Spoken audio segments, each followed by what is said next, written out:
Hello, hi guys! Magandang hapon sa inyong lahat. This is Chin Rodriguez, Mama Asigadi Channel, a faith healer, also mata reader. So ngayong hapon, natatagan natin ang nagsasabi sa ng ating mga gabay. This is a weekly gabay for the month of January 18 hanggang January 24 for the sign of Gemini. So Gemini, welcome to my channel. Ano kayang messages, advices ng spirit guides ang ating masasaga for today's video? Kano naman kayang energy or kaganapan sa buhay ng mga Gemini ang ating mga hagilap. So guys, this reading is a general reading lamang, hindi lahat makaka-resonate. Kung hindi lamang pa makaka-relate sa inyo, and comment down below kung kaninong energy ang ating nasaga. And of course, don't forget to like and subscribe my channel and hit the notification bell for more videos update. And of course, maraming salamat po sa mga walang sawang pag-support sa aking channel, lalo na hindi nag-skip ng ads.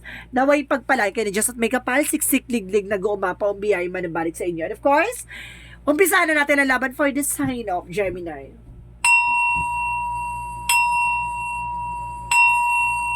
Angel Spirit Messages, give me an information. Ano kaya mensahe sa'yo ang ating mga hagilap? So guys, there's a King of Wands. So there's a control. So there's any possibility dito na maaaring makikita mo na yung bigger picture of yourself. Ganon. Let's see. And of course, there's a taking action. So kailangan mo tignan, of course, kumilos, no? Na nanaayon sa ginagawa mo or sa eksena. And the Ten of Cups is a happiness. So magkakaroon ka ng kaligayahan dito. There's a happiness, divine love. So there's a happy family, no? So let's see what is additional messages. And of course, guys, there's Empress card, the reverse. So, magkakaroon ka ng renewal dito, no? Or some of you, there's a fertility. Maaaring pagkabuntis, or maaaring paggawa ng bagong negosyo, or magkakaroon ka ng bagong trabaho. There's a high priestess with the unexpected moment. May mga bagay na dito na magkakaroon ng unexpected or something intuition. Makinig ka sa intuitions mo at the same time. Kumbaga, nagkakaroon din dito ng mga unexpected moment. And of course, there's a hidden agenda. And of course, kumbaga, sinasabi sa'yo dito, parang bibigyan ka ng malinaw na kaisipan, no? And of course, there's a Page of Cups. So, there's an intuition talaga, guys. So, there's a possible na, kumbaga, there's a visions, no? Para nakikita mo na yung magiging possibilities, no? Kumbaga, makikita mo na yung magiging big picture of yourself. Parang 5 years from now, makikita mo na yung sarili mo, no? Malayo ka na sa dating ikaw. And the Four of Pentacles represent of saving money. So, kailangan mo magtipid. Kailangan mo mag-invest. So, let's see what is the King of Wands. Represent the Queen of Swords. So, there's an information dito na, kumbaga, i-clear mo yung boundaries mo. I-clear mo yung mga iniisip mo, no? There's a negativity na kailangan mo i-release. So, let's see what is the Ten of Cups. Represent the Two of Wands. So, there's a choices. So, there's a decision, no? Kailangan na, kumbaga, titingnan mo yung lighter side of situation, na yung comfort zone, kailangan mo na pakawalan niya yung mga negativities, ganyan. And the Moon card represent our illusion and of course the truth reveal. There's a hidden agenda or mystery. May mga bagay na parang hindi mo inaakala na makukuha mo pala. So, let's see what is the High Priestess. Represent the Five of Pentacles. So, there's a financial loss. So, suddenly, guys, kumbaga magkakaroon na unexpected dito na magdala sa'yo ng financial loss, no? There's an impossibility na parang meron dito kaugnayan ng kamalasan. Parang minamalas ka ngayon. So, let's see what is the Page of Cups. So, there's a Sun card. There's a pure positivity. Magkakaroon ka ng pure positive outcome dito. So, let's see what is the Four of Pentacles. Represent the Magician. So, there's a manifestation. May mga bagay na unti-unti ka na mamamanifest. No? Parang there's a Magician represent na parang, di ba, kung gusto mo makuha isang bagay na yan, kumbaga ngayon pala pag-isipan, pag-ipunan mo na. No? Nasa sa iyo yung action. So, let's see what is the King of Wands and the Queen of Swords. So, there's a Two of Cups. So, there's a partnership. So, magkakaroon dito ng partnership, guys. So, there's an unconditional love or something, kumbaga, honest kayo sa situation and of course honest kayo sa nararamdaman nyo, parang ganon, no? Kumbaga yung something yung nararamdaman nyo, it's unconditional. At the same time, there's a Ten of Cups and the Two of Cups to represent the Hierophant. So there's an information dito na maaring education and of course lesson learned.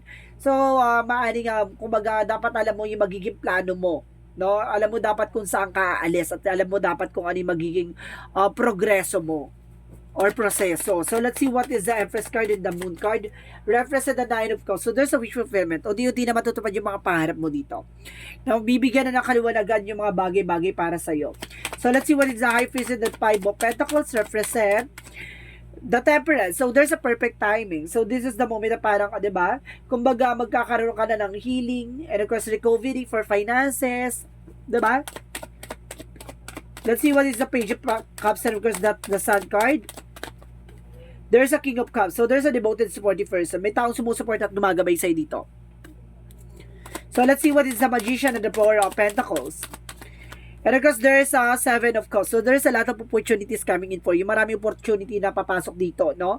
Kumbaga, maraming paggagalingan na oportunidad, no? Kumbaga, sinasabi sa'yo dito, kung gusto mo ma-manifest yung mga hinihiling mo or pangarap mo, sinasabi sa'yo ngayon pa lang, umpisahan mo na, no? So, let's see what is the outcome. Ang pinaka-outcome for you is the Six of Wands. So, there's a victory, reward, no? There's a result, and of course, there's a public recognition or achievement. May mga bagay na makukuha ka na dito. So, let's see what is additional messages. And there's a promotion ako na sense. Okay, thank you. And there's an Hermit card. So, there's an information dito maglilinaw sa'yo about sa spirituality. So, ibig sabihin dito, kaya may mga bagay na hindi ka nakukuha, may mga bagay na para nagkakaroon ng cancel, delays, kasi there's kamalasan. May kamalasan kang nakaakibat sa'yo yung kamalasan ngayon. Mag-cleansing ha, mag-cleansing. Additional messages for career. Sa career mo, there's the word card. So, there's a trouble. So, there's a lot of success coming in for you. And there's a Seven of Swords. There's a sneakiness. Mag-ingat ha. Meron dito betrayal, cheating, lying on you pagdating sa career. Na maaaring niloloko ka, nililinlang ka, no? About naman sa love life. So, there's a Ace of Swords. There's a breakthrough. Magtatagumpay ka dito, pero there's a lot of toxicities around you. Pagdating sa love life, marami ka raw toxic. It's either family toxic, kumbaga, there's a toxic friends, toxic environment. Kumbaga, napapalibutan kayo ng toxicities. Kaya parang may malas, no? Mabigat. So, let's see, additional messages for health. Pagdating sa health nyo naman, there's a King of Pentacles, secure. And of course, there's a Three of Wands. So, there's a result, no? Kumbaga, maaaring okay naman kayo, no? There's a growth and of course, foresight. May mga bagay na parang safe naman kayo sa kung ano man ang situation nyo, no? So, let's see what is additional messages for magical fairy messages. Let's see what is the magical fairy messages. Vegetarian. So, kailangan nyo ng mga vegetables, ha? Mga prutas-prutas or kumbaga ng mga gulay-gulay, no? And new home. So, kailangan nyo ng, kumbaga magkakaroon kayo ng bagong bahay or kailangan nyo ng bagong bahay, no? Or lilipat kayo. Kasi there's a toxic family or maaaring ang, kumbaga, toxic yung kumbaga tinitiran nyo or toxic yung nasa paligid nyo. Basta this is a toxic. There's a toxic energy dito. So, let's see what is a Yin and Yang Oracle card.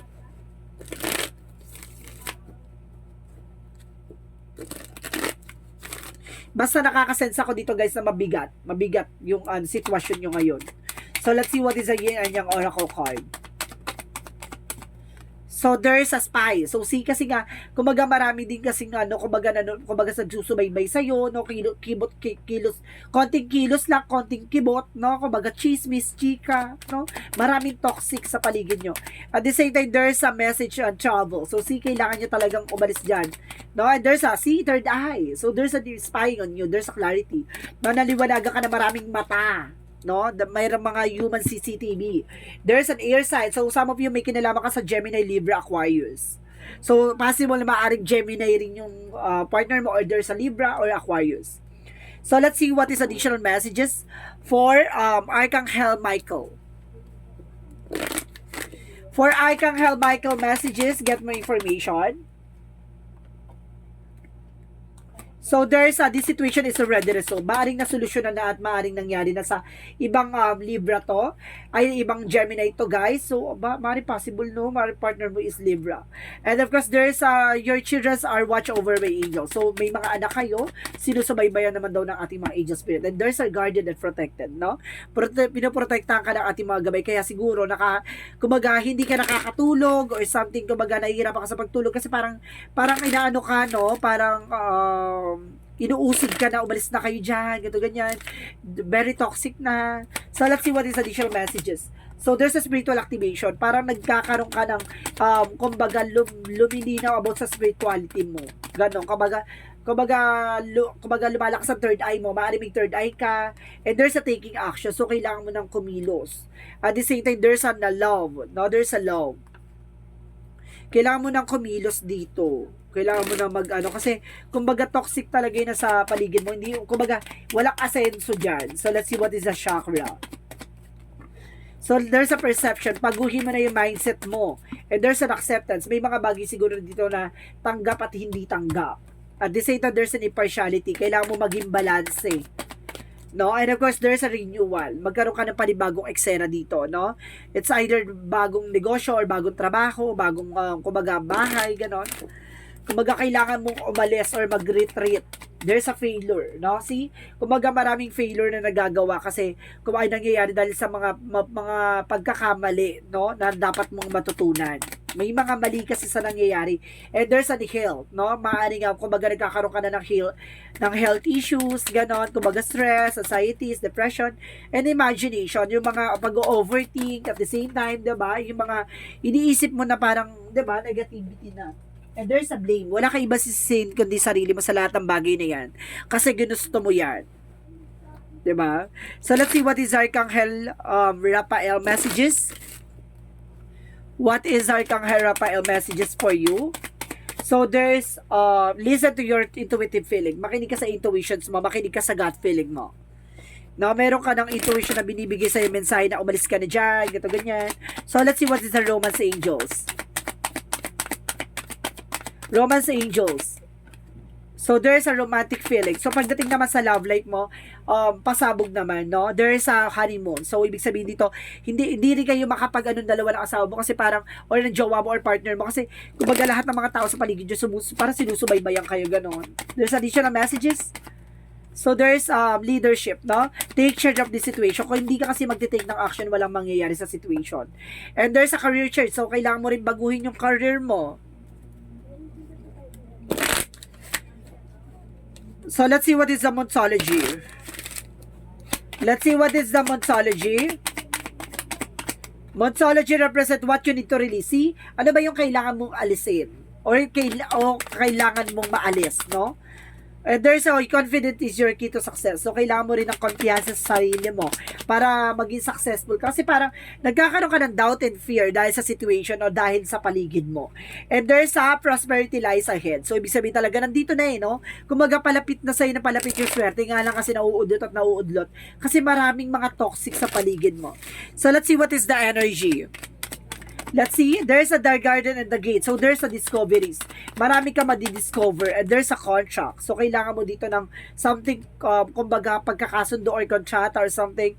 And there's a deceit. So, see, may mangkukulam pa dito, guys.